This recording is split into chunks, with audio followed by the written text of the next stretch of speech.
देखिए हर खबर यहीं पर, सब्सक्राइब कीजिए TV9 भारतवर्ष।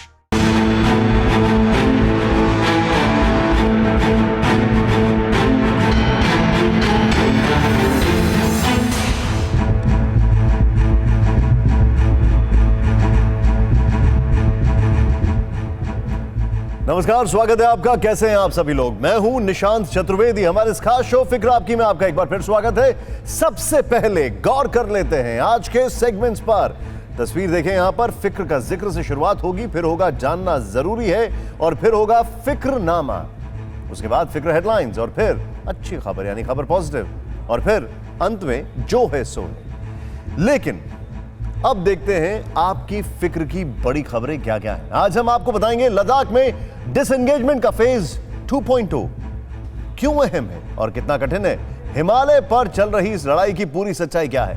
लड़ाई इसलिए भी अहम है क्योंकि पैंगोंग लेक से चीन पीछे तो हटने की बात कर रहा है, लेकिन भारत के सामने सवाल है कि आखिर चोटी पर क्यों बैठा चीन। और फिर आज आपको दिखाएंगे ड्रैगन की 3 खतरनाक चाल। पाक, ईरान और नेपाल में चीन के जाल का नया खुलासा क्या हुआ है। इतना ही नहीं, फिर आपको यह भी बताएंगे कि चीन हमें घेर रहा है क्योंकि वो घिर रहा है। दक्षिण चीन सागर में यूएस समुद्र मंथन कर रहा है और इसके आगे चीन बेदम होने लगा है। इतना ही नहीं, चीन से ही निकले कोरोना काल की सबसे बड़ी त्रासदी, जिसे देखकर आप कहेंगे खुदा करे रेमडेसिविर इंजेक्शन की जरूरत पड़े ही नहीं। हम आपको फिक्र में हिमालय से आ रही हर खबर का लगातार अपडेट दे रहे हैं। चीन और भारत के बीच जारी स्टैंड ऑफ की हर चिंता से वाकिफ करा रहे हैं, हर खतरा बता रहे हैं, क्योंकि ये पूरा वो मुद्दा है जो पूरे हिंदुस्तान से जुड़ा हुआ है। एक तरफ तो ये हमारा कुदरती कवच है, सीमा का अटल प्रहरी है, तो दूसरी ओर पूरे देश में पानी पहुंचाने वाला ये सबसे बड़ा स्रोत भी है। और इसी हिमालय पर चीन की नजरें टिकी हैं, क्योंकि अगर वो यहां पर बढ़त हासिल कर लेता है तो भारत को चारों ओर से घेर सकता है। यही वजह है कि डिसएंगेजमेंट का दूसरा चरण सबसे कठिन माना जा रहा है। ईस्टर्न लद्दाख में लाइन ऑफ एक्चुअल कंट्रोल पर गतिरोध खत्म करने के लिए भारत और चीन के बीच फिर से कोर कमांडर स्तर की मीटिंग शुरू हो गई। दूसरे दौर के डिसएंगेजमेंट के लिए आज चुशुल में सुबह 11:30 बजे मीटिंग शुरू हुई। अब कोर कमांडर की चौथी मीटिंग में डिसएंगेजमेंट की समीक्षा की जा रही है और फेज 2 की टाइमलाइन तय करने की कोशिश की जा रही है। दूसरे दौर का डिसएंगेजमेंट कठिन इसलिए है कि चीन पैंगोंग लेक और फिंगर 4 की पहाड़ियों को लेकर अड़ा हुआ है, जबकि भारत की तरफ से कह दिया गया है कि जैसे ही गलवान से चीन पीछे हटा, पैंगोंग से भी उसे पीछे हटना पड़ेगा। अब आपको बताते हैं कि चीन आखिर चाहता क्या। हिंदुस्तान के अटल प्रहरी हिमालय को लेकर हिंदुस्तान और चीन के बीच दशकों से इतनी तलखी नहीं थी, लेकिन अब यह लड़ाई उस पर्वत के लिए है जो धरती का सबसे युवा पर्वत है और जो अभी भी अपना आकार बदल रहा है। यह लड़ाई उस पर्वत के लिए है जहां पर अंटार्कटिका और आर्कटिक के बाद सबसे ज्यादा बर्फ पाई जाती है। जिस पर्वत पर सियाचिन ग्लेशियर में 77 किलोमीटर में फैली बर्फीली चोटियां हैं, जो हिंदुस्तान में 2/3 घरों में नदियों के जरिए जिंदगी बनकर पहुंचती हैं। और यही वजह है कि पर्वत पर छिड़ी ये लड़ाई हिंदुस्तान के लिए अपने प्राकृतिक प्रहरी की लड़ाई बन गई, तो दूसरी ओर पानी की लड़ाई। अब ये लड़ाई अपने सबसे अहम पड़ाव पर पहुंच चुकी है, जिसका नाम है डिसएंगेजमेंट 2.0, यानी सीमा से सेना हटाने का दूसरा चरण, जिसमें चीन बार बार पैंतरे बदल रहा है। चीन की सेना पीएलए ने अभी फिंगर 4 पर अपनी पोजीशन बना रखी, जो भारत के लिए सामरिक तौर पर बहुत ही अहम है। यही वजह है कि भारत ने चीन को 2 टूक जवाब दिया है कि हिंदुस्तान की इंच जमीन से चीन को वापस जाना होगा। इससे पहले 3 बार कोर कमांडर स्तर की मीटिंग हो चुकी है और 30 जून को हुई कोर कमांडर स्तर की मीटिंग में बनी सहमति के आधार पर तनाव के 4 पॉइंट्स पर भारत चीन सैनिकों के बीच डिसएंगेजमेंट भी हुआ और बफर जोन बना, ताकि गलवान घाटी की तरह कोई हिंसक झड़प ना हो। 30 जून को हुई बातचीत के बाद गलवान में PP-14, हॉट स्प्रिंग और गोगरा एरिया में PP-15 और PP-17 से भारत और चीन के सैनिक 1.5 से 2 किलोमीटर पीछे हो चुके थे और इसका वेरिफिकेशन भी कर लिया गया था। लेकिन डिसएंगेजमेंट 2.0 में पूरा तनाव सिस्टम पर आ पहुंचा है। पेंगोंग त्सो झील के करीब जहां चीन के कुछ सैनिक फिंगर 4 से फिंगर 5 पर चले गए थे और इसी तरह भारतीय सैनिक भी फिंगर 4 से फिंगर 3 पर आ गए थे। लेकिन अभी ईस्टर्न लद्दाख पर एलएसी के दोनों तरफ दोनों देशों के हजारों की संख्या में सैनिक तैनात किए हैं, जिन्हें पीछे करना असल टास्क है। युद्ध स्तर की तैयारी के तहत भारी संख्या में सैनिक तो तैनात ही हैं, साथ ही तो tank, missile, rocket launcher, fighter jet भी तैनात है। और इन सब के बीच चीन पर भारत के लिए भरोसा करना भी मुश्किल हो गया है, क्योंकि चीन पीछे हटने के साथ ही साजिश भी रच रहा है, जिस साजिश में पेंगोंग त्सो लेक ना छोड़ने की जिद है, एलएसी बदलने की जिद है, घुसपैठ करने की जिद है।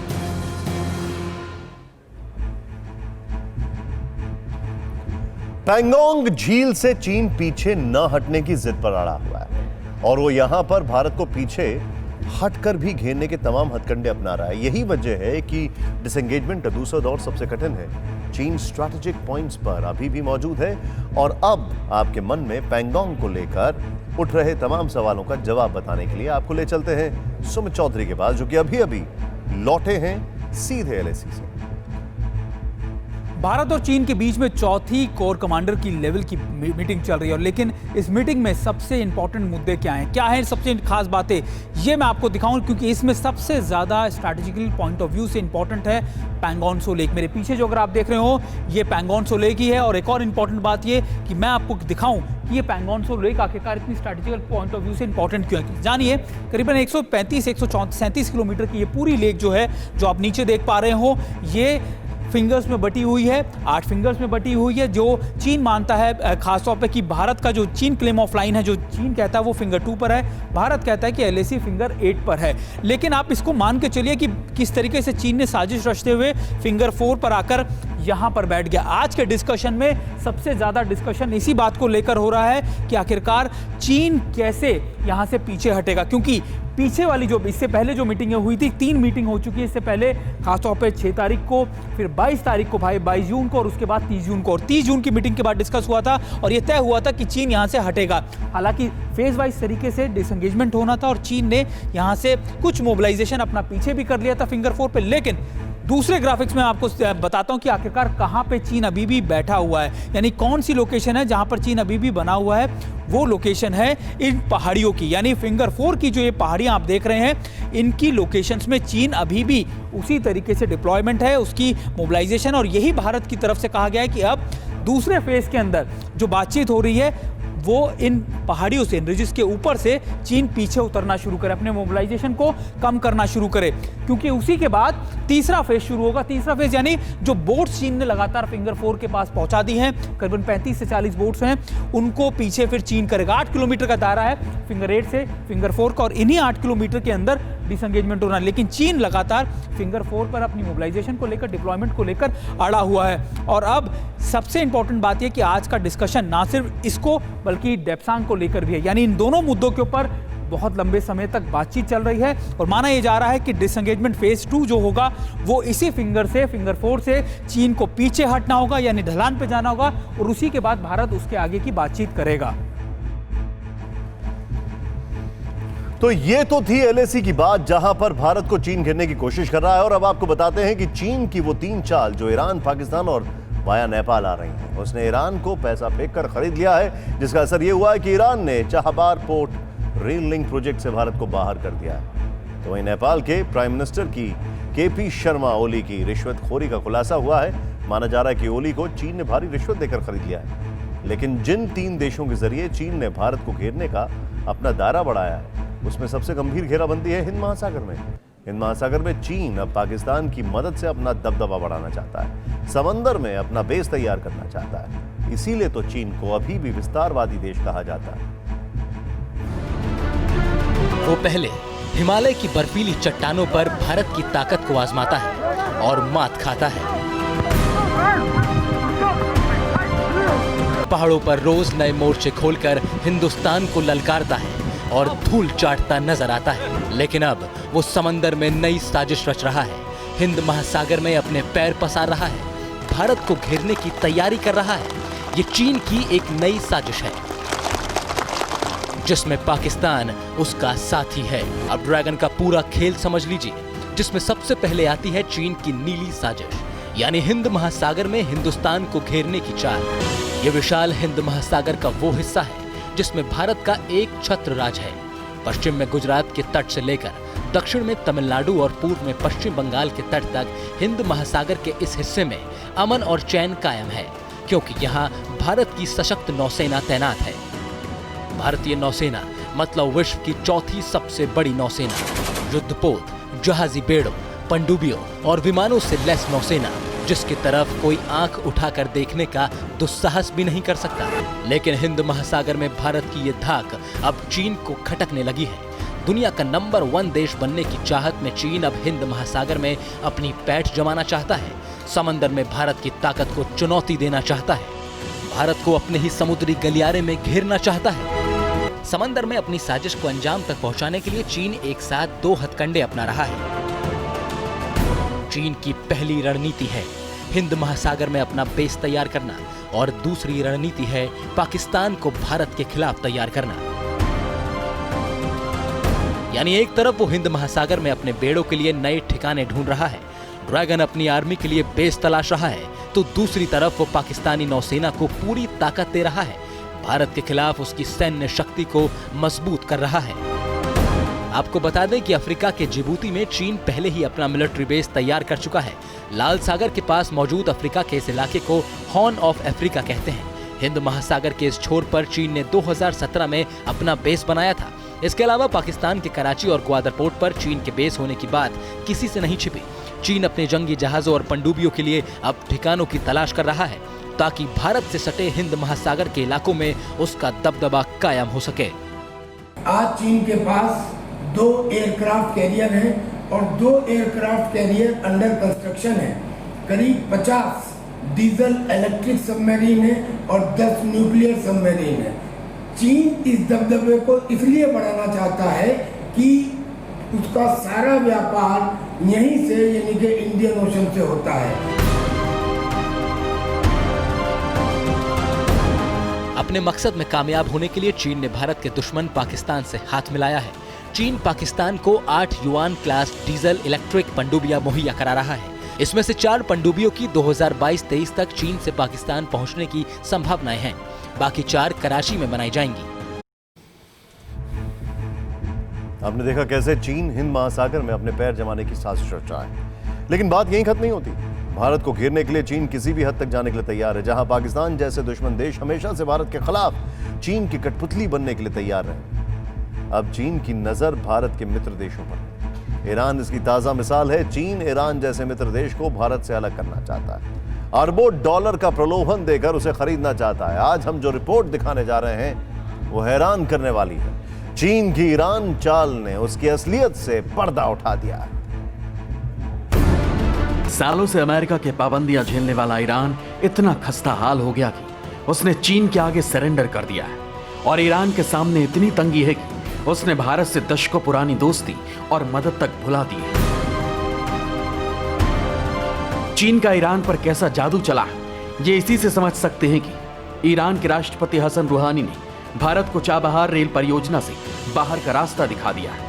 हालांकि ईरान ने दलील दी है कि भारत ने प्रोजेक्ट की फंडिंग में देरी की, इसलिए उसके पास कोई रास्ता नहीं बचा था और अब ईरान अकेले ही अपना प्रोजेक्ट पूरा करेगा। लेकिन हकीकत यह है कि चीन के राष्ट्रपति शी जिनपिंग ने रूहानी की पीठ पर हाथ रख दिया है। चाबहार एक इम्पॉर्टेंट भारत का प्रोजेक्ट है जिसके ऊपर भारत काम कर रहा है और चाइना ने $400 बिलियन का जो उसके साथ एग्रीमेंट किया है अगले 25 साल का, उसको देखते हुए मैं समझता हूँ कि उससे ईरान की नीतियों के ऊपर भी प्रभाव पड़ता हुआ नजर आ रहा है। अब आपको बताते हैं भारत के लिए चाबहार रेल परियोजना की अहमियत क्या है। भारत और ईरान के बीच चाबहार समझौता 2016 में हुआ, जब पीएम मोदी तेहरान के दौरे पर गए थे। पूरी परियोजना पर $1.6 अरब का खर्च आएगा। ये भारत की बाउंड्रीज हैं, ये पाकिस्तान, ये अफगानिस्तान और ईरान, और इसी ईरान में है चाबार पोर्ट। और ये चारों देश अगर आप देखें तो एक दूसरे की बाउंड्री जो है कहीं ना कहीं एक दूसरे से मिलती हुई है। अब ये आप समझिए कि आखिरकार इसका इंपॉर्टेंस क्या है। इसके इंपॉर्टेंस ना सिर्फ इकोनॉमिक है बल्कि स्ट्रैटेजिक भी है। सबसे दूसरी इंपॉर्टेंट बात यह कि चाबार पोर्ट जो है वो ईरान में पड़ता है, जिसको भारत जिसमें इंटरेस्टेड और भारत इसको डेवलप कर रहा है। ना सिर्फ एलएसी पर, चीन ने अपने पैर हर जगह पसार रखे हैं। और ग्वादर पोर्ट जो सीपैक के लिए उसके लिए बहुत जरूरी है, यानी उसकी वन रोड वन बेल्ट के लिए सबसे इंपॉर्टेंट है, वो ग्वादर पोर्ट भी यहीं पड़ता है। और इसका डिस्टेंस है वो करीबन 172 किलोमीटर की है, यानी बहुत पास है, दोनों बहुत पास। और अगर आप मान के चलिए कि इसका इंपॉर्टेंस ना सिर्फ स्ट्रैटेजिकल पॉइंट ऑफ व्यू से बल्कि इकोनॉमिक पॉइंट से भी बहुत इंपॉर्टेंट है। अब तीसरा इंपॉर्टेंस आपको दिख रहा है कि ये लाइन देख रहे हैं आप, चाबार पोर्ट से सीधा जाती हुई इस तरफ को, भारत की तरफ को, ये कांडला पोर्ट गुजरात का, ये नीचे मुंबई। यानी चाबार पोर्ट से जब आप साजो सामान ले जाएंगे तो आपको ये दोनों पोर्ट पे भारत के डायरेक्ट एक्सेस में, सेंट्रल एशिया के अंदर आपको डायरेक्ट एक्सेस मिलेगा। और खास बात ये कि इसकी इंपॉर्टेंस क्या है, 60% शिपमेंट की जो कॉस्ट है वो कम हो जाती है और 50% से ज़्यादा आपका समय बचता है, क्योंकि आप सीधे ईरान से अपना सामान लाते हैं इस तरफ से और यहाँ पर आप सीधा यहाँ पर आके अपने मुंबई और कांडला पोर्ट के ऊपर ले आते हैं। लेकिन एक और चीज़, अगर चाबार पोर्ट से आप यहाँ से जो भारत रेलवे लाइन या दूसरी चीज़ें डेवलप कर रहा है, ये सीधी अफगानिस्तान के बॉर्डर जहेदान और जहेदान से अफगानिस्तान के काबुल, यानी आप सीधे इस पूरे एक्सेस को भी मॉनिटर कर सकते हैं और आप सीधे काबुल के अंदर अपना साजो सामान पहुंचा। काबुल एक बहुत बड़ी मार्केट है और यहाँ पर चीन चाहता है कि वो डोमिनेट करे। लेकिन अगर ऐसा होता है, चाबार पोर्ट अगर भारत के हाथों में होता है, भारत के पास उसका एक इंपॉर्टेंस होता है, तो भारत पूरे सेंट्रल एशिया के अंदर ना सिर्फ हमारे जो ट्रेड रूट्स हैं नए खुलेंगे, यानी आप मान के चलिए कि चाबार पोर्ट जो है वो हमारे लिए स्ट्रैटेजिकल पॉइंट ऑफ व्यू से, इकोनॉमिक पॉइंट ऑफ व्यू से बहुत ज्यादा इंपॉर्टेंट है। ईरान और चीन की दोस्ती की सच्चाई दोनों के बीच 18 पन्नों की हुई सीक्रेट डील में छिपी, जिसे रूहानी ने जून में मंजूरी दे दी थी। 18 पन्नों की सीक्रेट डील में चीन ने 400 अरब डॉलर के व्यापार का भरोसा दिया और 25 सालों के लिए बेहद सस्ती दरों पर कच्चा तेल खरीद लिया। ईरान में चीन ने बड़े स्तर पर निवेश करने की योजना बनाई, जिसमें बैंकिंग, दूरसंचार, बंदरगाह, रेलवे प्रोजेक्ट शामिल हैं। तो साथ में ईरान को सुरक्षा मुहैया कराने, दोनों देशों का मिलकर हथियार बनाने और एक दूसरे से खुफिया जानकारी साझा करने की डील शामिल है। ईरान को इस समय फंड्स की ज़रूरत है, फॉरेन एक्सचेंज की ज़रूरत है, टेक्नोलॉजीज़ की बहुत से सेक्टर में ज़रूरत है और तेल का निर्यात। और चाइना ने $400 बिलियन का जो उसके साथ एग्रीमेंट किया है अगले 25 साल का। ईरान के पास चीन से संधि करने के अलावा कोई चारा भी नहीं बचा था और चीन ने इसी मौके का फायदा उठाया। जिनपिंग ने एक बड़ी डील दी और एक तरह से ईरान का भी सौदा कर लिया। ये बात अलग है कि ईरान को भी उपनिवेश बनाने के लिए चीन ने तैयारी कर रखी है, लेकिन दुनिया के इस बदलते समीकरण में भारत को झटका लगा है। चीन अपनी चाल में कामयाब हो गया है, रूहानी भी चीन की खेमे में जाने को तैयार हो गए हैं। ये तो बात रही ईरान के ईमान की। अब आपको बताते हैं कि कैसे हमेशा से भारत का दोस्त रहा नेपाल भी चीन के झांसे में आकर बदल गया है। आरोप है कि चीन ने नेपाल को अपने पाले में करने के लिए सीधे प्रधानमंत्री केपी ओली को अपना निशाना बनाया और मुंह मांगी कीमत देकर उन्हें भारत के खिलाफ बगावत के लिए उकसाया। यह आरोप हम नहीं लगा रहे हैं, बल्कि एक रिपोर्ट में ऐसा दावा किया गया है। ग्लोबल वॉच एनालिसिस की रिपोर्ट में दावा है कि चीन कमजोर अर्थव्यवस्था वाले देशों के भ्रष्ट नेताओं को अपने जाल में फंसाकर उस देश को अपने काबू में करता है। नेपाल के पीएम केपी ओली उन्हीं में से एक हैं। केपी शर्मा ओली की संपत्ति में पिछले कुछ साल में तेजी से इजाफा हुआ। इस दौरान उन्होंने दूसरे देशों की काफी संपत्तियां भी खरीदी हैं। रिपोर्ट के मुताबिक स्विट्जरलैंड के जनीवा में ओली का मीराबॉन्ड बैंक में अकाउंट है, जिसमें करीब 41.34 करोड़ रुपए जमा हैं। ओली ने यह रकम लॉन्ग टर्म डिपॉजिट और शेयर्स के तौर पर इन्वेस्ट की। इससे ओली और उनकी पत्नी राधिका शाक्य को सालाना करीब 1.87 करोड़ रुपए का मुनाफा मिल रहा है, इंटरेस्ट जिसे कहते हैं। रिपोर्ट के मुताबिक ओली ने 2015-16 में अपने पहले कार्यकाल में कंबोडिया के टेलीकम्युनिकेशन सेक्टर में निवेश किया। उस समय नेपाल में चीन के राजदूत वू चुनटाई और कंबोडिया में चीन के राजनयिक बो जियांगेओ ने ओली की मदद की थी। दूसरे कार्यकाल में भी ओली ने चीनी कंपनियों को परियोजनाएं देने के लिए सरकार के नियमों को दरकिनार कर दिया। दिसंबर 2018 में डिजिटल एक्शन रूम बनाने के लिए बिना किसी टेंडर के चीनी कंपनी हुआवेई को ठेका दे दिया।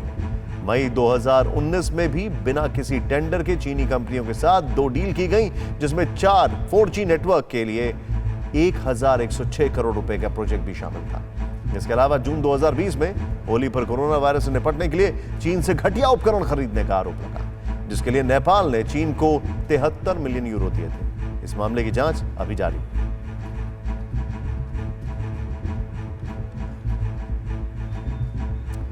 चीन 3 तरफ से भारत को घेर रहा है, लेकिन असलियत यह है कि चीन खुद दक्षिण चीन सागर में गिर गया है। अमेरिका ने साफ तौर पर साउथ चाइना सी में चीन का कोई दावा मानने से इनकार कर दिया है और कहा है कि चीन जो भी दावे कर रहा है वो अंतर्राष्ट्रीय नियमों के खिलाफ है। वैसे तो अमेरिका पहले भी चीन की दादागिरी के खिलाफ रहा है, लेकिन यह पहली बार है जब अमेरिका ने नियमों के आधार पर चीन का दबदबा मानने से साफ इनकार कर दिया, जिससे चीन बौखला गया है।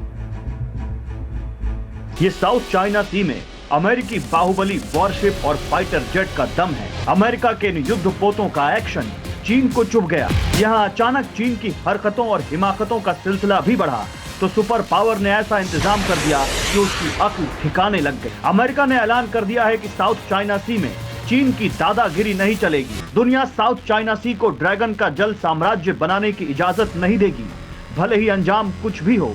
और यही वजह है कि चीन के दावे को अमेरिका ने पूरी तरह खारिज कर दिया। विदेश मंत्री माइक पॉम्पियो ने कहा है कि हम दक्षिण चीन सागर में समुद्री दावों पर अमेरिकी नीति को मजबूत कर रहे हैं। अंतर्राष्ट्रीय कानून के अनुसार हम बीजिंग के डराने, धमकाने और समुद्री साम्राज्य के दावों को खारिज करते हैं।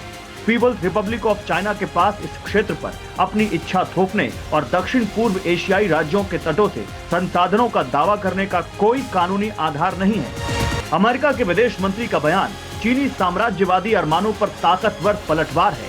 अब हालात ऐसे बन गए हैं कि दुनिया में युद्ध का सबसे बड़ा मैदान साउथ चाइना सी बनता जा रहा है, जहां चीन के छल के चलते अमेरिका से टकराव की स्थिति बन गई है और इस ब्लू बैटल ग्राउंड से पूरी दुनिया में युद्ध की चिंगारी भड़कने का खतरा बरकरार है। अमेरिका के पावरफुल एक्शन से बीजिंग थर्रा भी रहा है और गुर्रा भी रहा है। चीनी विदेश मंत्रालय ने कहा है कि इस बात के स्पष्ट उदाहरण है कि चीन जिन इलाकों पर अपना दावा कर रहा है उस पर कोई भी देश कानूनी तरीके से दावा नहीं कर सकता है। हम अमेरिकी पक्ष को सलाह देते हैं कि क्षेत्रीय संप्रभुता और शांति के लिए वो खुद को रोकें। बयानबाज चीन ने अमेरिका पर खींच निकालने के लिए ताइवान को हथियार बेचने वाली कंपनी लॉकहीड मार्टिन पर प्रतिबंध लगा दिया है। चीन की इस हिमाकत का जवाब देने के लिए अमेरिका ने भी देर नहीं लगाई। समंदर में सुपर पावर ने अपना अभ्यास बढ़ा दिया। वैसे जिस दक्षिण चीन सागर में इस वक्त चीन और अमेरिका आमने सामने हैं, वो इंडोनेशिया और वियतनाम के बीच पड़ता है और समंदर का ये हिस्सा करीब 35 लाख वर्ग किलोमीटर में फैला है। इस पर चीन की गिद्ध नजर होने की सबसे बड़ी वजह है यहाँ तेल और गैस के कई विशाल भंडार दबे होना। समुद्री व्यापार के लिहाज से भी बहुत अहम है। दुनिया के कुल समुद्री व्यापार का 20% हिस्सा यहाँ से गुजरता है। चीन यहाँ धौंस जमाता रहता है, कई कृत्रिम द्वीप तक बना डाले हैं, लेकिन अब चीन की इस दादागिरी के खिलाफ अमेरिकी चुनौती का जवाब ड्रैगन के पास नहीं है। देश में कोरोना संक्रमितों का आंकड़ा 9 लाख के पार पहुंच गया है और यह आंकड़ा कितनी तेजी से बढ़ गया है इसका अंदाजा इससे लगाया जा सकता है कि मरीजों की संख्या 8 से 9 लाख होने में सिर्फ 3 दिन लगे। जितनी तेजी से कोरोना वायरस का लोग शिकार बन रहे हैं, उससे कहीं ज्यादा रफ्तार से कुछ मुनाफाखोर इंसानी जिंदगियों से खिलवाड़ कर रहे हैं। महामारी में भी कुछ लोग मोटी कमाई के लिए गोरख धंधा चला रहे हैं। सबसे ताजा सबूत है इसका उस दवा की कालाबाजारी जो कोरोना मरीजों के इलाज में काफी कारगर माना जा रही है। दवा का नाम है रेमडेसिविर। लोगों की मजबूरी का फायदा उठाकर इस दवा को 15 गुना ज्यादा कीमत तक बेचा जा रहा है। इस दवा के इंजेक्शन की कीमत 4000 से 5400 रुपए के बीच में, लेकिन इस कीमत पर यह जरूरतमंदों को मिल नहीं रही। इसके लिए कुछ लालची लोग इसे 60,000 रुपए तक में बेच रहे हैं। जरा सोचिए, इस मुश्किल वक्त में जब जरूरतमंदों की मदद करनी चाहिए, इंसान के भेष में कुछ मुनाफाखोर भेड़िए लूट खसोट मचाने की जुगत भेड़ा रहे हैं। इन्हें मोटी कमाई के लिए मानवता को ताक पर रख दिया है। देखिए हमारी आंख खोल देने वाली पड़ताल। कोरोना काल में अब पाप भी होने लगा है। चंद सिक्कों के लिए, अपने फायदे के लिए मोटी जेब को और मोटा करने के लिए कुछ बेईमानों ने कोरोना महामारी को मुनाफाखोरी का जरिया बना लिया है। रेमडेसिविर के इंजेक्शन की देश भर में कालाबाजारी शुरू हो चुकी है। दवा के सौदागरों ने लोगों की मजबूरी में कमाई शुरू कर दी है और कमाई भी छोटी मोटी नहीं, इतनी कि सुनेंगे तो होश उड़ जाएंगे। बताया जा रहा था कि 60,000 रुपीज़ पे कीजिए आप, हम लोग आपको एडजस्ट करके देते हैं मेडिसिन। रेमडेसिविर के लिए लोग दर दर भटक रहे हैं, लेकिन मिल नहीं रहा। सब जगह मैंने कांटेक्ट किया, इधर भी अवेलेबल नहीं है। क्योंकि वायरस से भी ज्यादा खतरनाक महाबेईमानों ने मुनाफे की मंडी सजा ली है।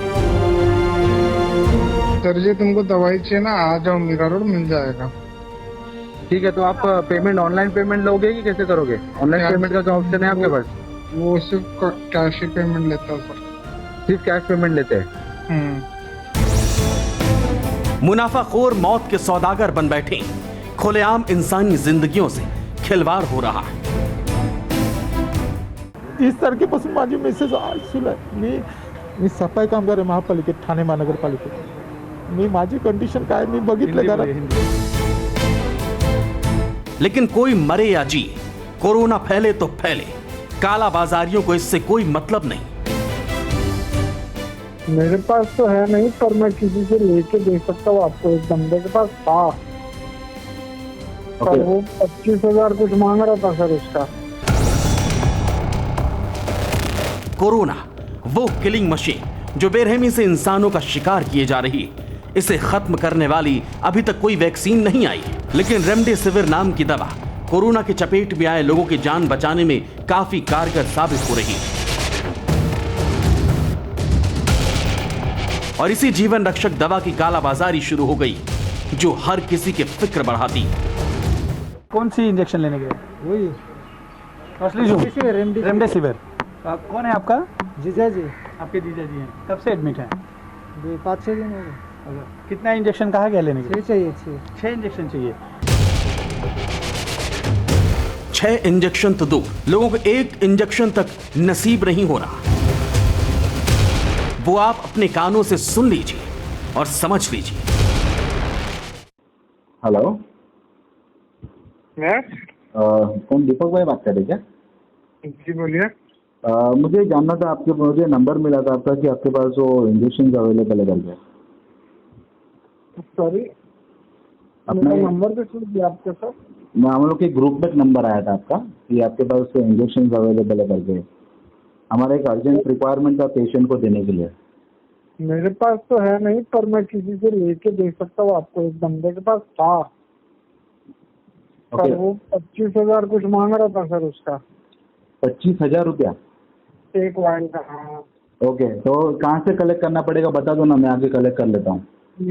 बात करवा सकते हो क्या बंदे से? मीरा रोड आ जाओ, उस पर मैं उसको बोल देता हूँ। ये ऑडियो रिकॉर्डिंग मुंबई के एक सोशल एक्टिविस्ट वीनू वर्गीज के दोस्त रितुल की है, जो एक ऐसे शख्स से बात कर रहे थे जो मुंबई और आसपास के इलाकों में रेमडेसिविर की ब्लैक मार्केटिंग करने वाले नेटवर्क का हिस्सा है। सर जी, आपका नाम क्या है? मेरा नाम रितुल है। क्या? रितुल सर, आप कहाँ से आ रहे हो? थाने से। आपको कितना टाइम लगेगा? वो बंदा पूछ रहा था। अभी कैसा होता ना सर, ये बंदे को मैंने बोला किसी और को बेच पर, अभी आप नहीं लोगे तो वो मेरे को सुनाएगा। 4 वाइल है उसके पास। 4 वाइल से? तो ये मतलब डिस्ट्रीब्यूटर है, ऑफिशियल डिस्ट्रीब्यूटर है क्या है ये बंदा? सर, ऑफिशियल डिस्ट्रीब्यूटर है। काफी बातचीत के बाद 4 इंजेक्शन की डील 80,000 रुपए में फिक्स हुई, और वो भी कैश पेमेंट पर। ठीक है, तो आप पेमेंट ऑनलाइन पेमेंट लोगे कि कैसे करोगे? ऑनलाइन पेमेंट का क्या ऑप्शन है आपके पास? वो सिर्फ कैश ही पेमेंट लेता है सर। सिर्फ कैश पेमेंट लेते हैं? ये सारी ऑडियो रिकॉर्डिंग वीनू वर्गीज और उनके दोस्त ने पुलिस को सौंप दी, जिसके बाद आरोपियों को पकड़ने के लिए ट्रैप लगाया गया। मीरा रोड साईं बाबा नगर में मेडिकल स्टोर के 2 कर्मचारी 2 व्हीलर पर डिलीवरी देने आए, जहां सादी वर्दी में पुलिस वाले पहले से ही मौजूद थे।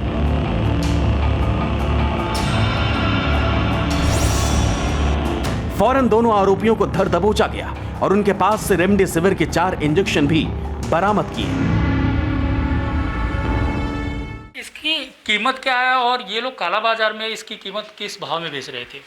इसका जो मार्केट प्राइस है वो 5400 मार्केट प्राइस है और ये लोग ब्लैक मार्केटिंग में 20,000 को पर वाइल वो बेचने वाले थे। पकड़े गए आरोपियों से पूछताछ में पता चला कि कालाबाजारी के इस खेल में अस्पताल भी शामिल है। ये दोनों आरोपी मुंबई के एक बड़े हॉस्पिटल से इंजेक्शन खरीदते थे और मोटा मुनाफा लेकर बेच दिया करते थे। ये 2 लोग जो कहीं से ले रहे थे वो मुंबई के एक नामचीन हॉस्पिटल के मेडिकल से लिया हुआ है, जहां से 21,000 में इन्होंने लिया है। 5 था, 1 बेच दिया था, 4 इनके पास अवेलेबल था। कालाबाजारी के चलते इंजेक्शन की इस हद तक किल्लत हो गई कि drug controller general of India को स्वास्थ्य मंत्रालय को लेटर लिखना पड़ा, दवा की कालाबाजारी रोकने के लिए कदम उठाने को कहना पड़ा, जिसके बाद महाराष्ट्र सरकार की नींद टूटी। महाराष्ट्र सरकार ने सर्कुलर जारी कर अब रेमडेसिविर के लिए आधार कार्ड अनिवार्य कर दिया है। अब लोगों को डॉक्टर के प्रिस्क्रिप्शन, कोविड-19 पॉजिटिव रिपोर्ट और आधार कार्ड दिखाने के बाद ही रेमडेसिविर मिलेगी। आधार कार्ड नंबर की मदद से ये पता किया जा सकेगा कि दवा कब और किसे दी गई। जहाँ भी हमको ऐसा मालूम पड़ता है कि रेमडेसिविर इस इंजेक्शन की कालाबाजारी होती है या ब्लैक मार्केटिंग होता है, तो उसके ऊपर हमारे दोनों डिपार्टमेंट, पुलिस डिपार्टमेंट और फूड एंड ड्रग डिपार्टमेंट, दोनों डिपार्टमेंट के जरिए से इकट्ठा कार्रवाई हम करेंगे। कोरोना के इलाज के लिए रेमडेसिविर की कालाबाजारी सिर्फ मुंबई ही नहीं बल्कि देश के कई शहरों में हो रही है और दिल्ली भी उससे अछूती नहीं है। हमें हॉस्पिटल वालों ने कहा कि ये जो इंजेक्शन है वो आप अरेंज करके लाइए, कहीं से भी अरेंज करके लाइए, तभी हम कोरोना पेशेंट को मतलब उसका इलाज चालू करेंगे। हमने काफ़ी जगह जो है इसका अरेंजमेंट किया, नहीं मिला हमें। किसी ने एक जगह बताया भी हमें, तो हम वहाँ से लेके आए। जितना पैसा उन्होंने बोला हमने पैसे भी अरेंज करके वो मंगवाया। सुना आपने, ये कहानी सिर्फ सावित्री चौहान की नहीं बल्कि ऐसी मजबूरी और हालात से ना जाने कितने लोग 2-4 हो चुके होंगे। इन हालात के लिए रेमडेसिविर की डिमांड और सप्लाई में अंतर बहुत हद तक जिम्मेदार है, जिससे इस आपदा काल में भी ऐसे लोगों ने मोटी कमाई का अवसर बना लिया है, जो कहने के लिए तो इंसान है लेकिन उनका इंसानियत से कोई वास्ता नहीं।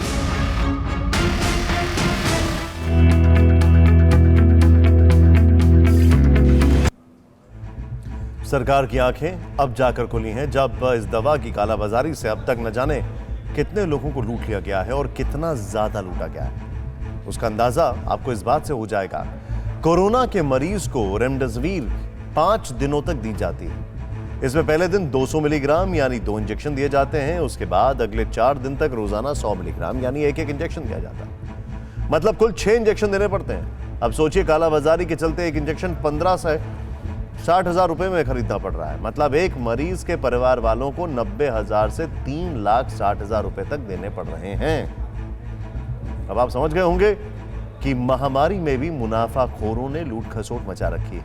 ये लोग डिमांड और सप्लाई का अंतर का फायदा उठा रहे हैं। लेकिन अब ऐसा ना हो, इसके लिए सिप्रामेमी के नाम से रेमडेसिविर बनाने फार्मा कंपनी सिप्ला ने एक हॉटलाइन नंबर जारी किया है।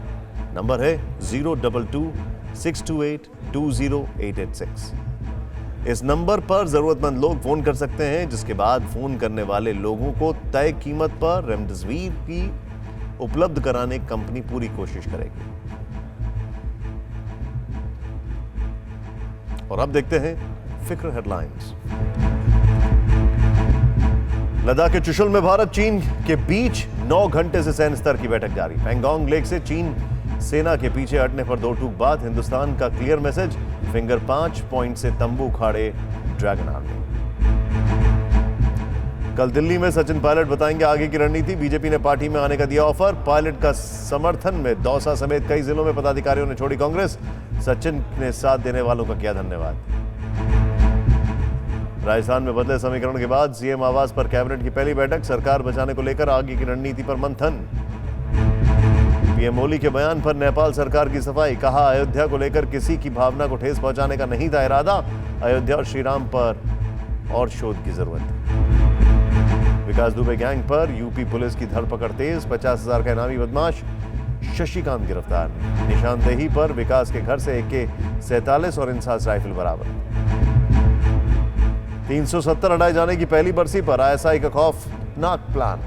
भारत में आतंकी वारदात को अंजाम देने के लिए हीरानगर सेक्टर से आतंकियों की घुसपैठ कराने की साजिश रचा है।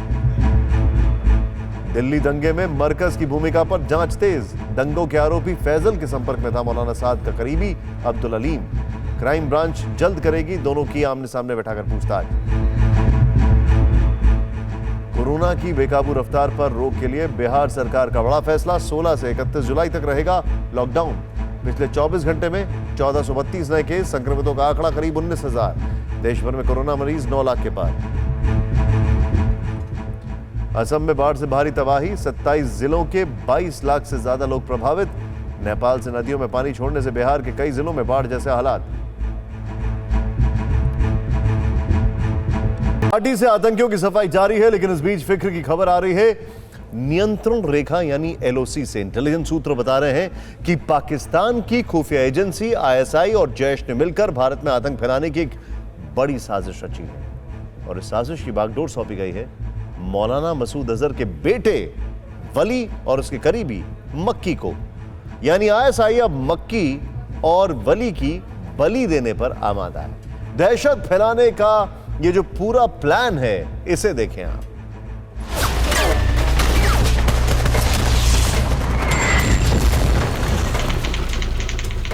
18 सितंबर 2016 जब जम्मू कश्मीर के उरी में दशकों बाद सबसे बड़ा आतंकी हमला हुआ था। दुस्साहस इतना कि इन आतंकियों ने LOC क्रॉस किया था। उसके बाद करीब 6 किलोमीटर की ट्रैकिंग करके सेना के कैंप में दाखिल हुए थे और फिर गोलियों के बौछार कर इस आतंकी घटना में चारों हमलावर मारे गए। लेकिन आतंक के अजगर मसूद अजहर का ये खूनी खेल यहीं खत्म नहीं होना था। 14 फरवरी 2019 मसूद अजहर के आतंक के संगठन जैश-ए मोहम्मद का आतंक दूसरी बार लौटा था। 2019 में 14 फरवरी को जब जैश-ए मोहम्मद के आतंकियों ने जम्मू के पुलवामा में घात लगाकर हमला किया था, जिसमें CRPF के 40 जवान शहीद हो गए थे। भारत ने उरी और बालाकोट का जोरदार बदला लिया। ऐसा बदला जो पाकिस्तान ने सपने में भी नहीं सोचा था। भारत ने पाकिस्तान की सीमा में घुसकर आतंकियों को मारा और माना जाता है कि बालाकोट का हमला जैश का सरगना मसूद अजहर भी नहीं झेल पाया। इसी हमले में मसूद घायल हुआ और 2 मार्च 2019 को उसने रावलपिंडी में पाकिस्तान की सेना के अस्पताल में तड़प तड़प कर दम तोड़ दिया। जैश का वही नेटवर्क एक बार फिर जिंदा हो रहा है और इंटेलिजेंस सूत्र बता रहे हैं कि पाकिस्तान की खुफिया एजेंसी एक बार फिर जैश पर दांव लगा रही है। खबर है कि पाकिस्तान की खुफिया एजेंसी ISI ने जैश के आतंकियों के साथ मीटिंग की है और जैश को भारत में आतंक फैलाने की जिम्मेदारी सौंपी। मसूद अजहर के बेटे वली और उसके करीबी इमादुल्लाह मक्की को कमांड सौंपी है। जानकारी के मुताबिक ISI ने हीरानगर सेक्टर से आतंकियों के घुसपैठ की साजिश रची और उनको जम्मू कश्मीर से धारा 370 हटाए जाने के 1 साल पूरे होने के मौके पर बड़ी आतंकी वारदात करने को कहा। जैश का आतंकी मक्की शोबाए असिरान का अमीर है, यानी आतंकी संगठन जैश का वो विंग जो जेल में बंद अपने आतंकियों को आर्थिक मदद देता है। सूत्र बता रहे हैं कि भारत के खिलाफ ताजा साजिश में मक्की ही सूत्रधार बना है, जो साहिवाल और पाकिस्तान के गुजरात में जेल में बंद है। जैश के बड़े आतंकियों को छुड़ाने के फिराक में, जिनको भारत में बड़ी आतंकी वारदात के लिए भेजा जाना है। ये वो आतंकी हैं जिन्हें हाल ही में FATF के बढ़ते दबाव में पाकिस्तान सरकार को जेलों में बंद करना पड़ा था। सूत्रों के मुताबिक ISI ने जैश के सरगना मसूद अजहर के बेटे वली को इस मिशन को लीड करने का आदेश दिया है, जिसने 7 आतंकियों के 2 गुट बनाए और हीरानगर सेक्टर से उनकी घुसपैठ कराने के फिराक में बैठा है। लेकिन पाकिस्तान जानता है कि भारत की तैयारी LAC के साथ साथ LOC पर भी पूरी है। Army chief MM Naravane Jammu में फॉरवर्ड पोस्ट का दौरा कर चुके हैं और भारतीय सेना पाकिस्तान के हर हिमाकत का जवाब देने के लिए तैयार बैठी है। सुमित चौधरी, TV9 भारतवर्ष। वैसे भारत को आतंक के मक्खी मच्छर निपटाना बड़ा अच्छी तरीके से आता है। और अब देखते हैं जो है सो है।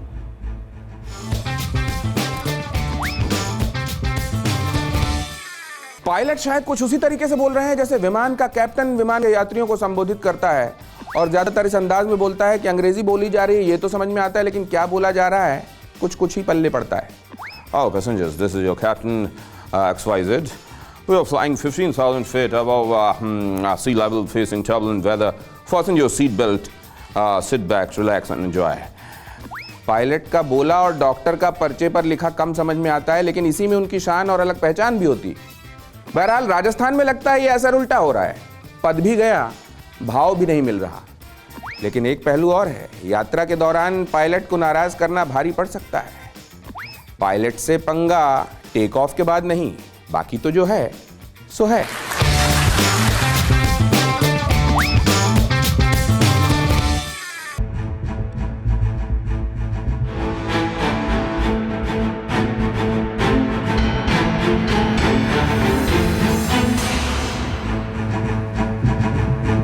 न्यूज़ टॉप 9 रोज सुबह 7 बजे और शाम 7 बजे सिर्फ TV9 भारतवर्ष पर।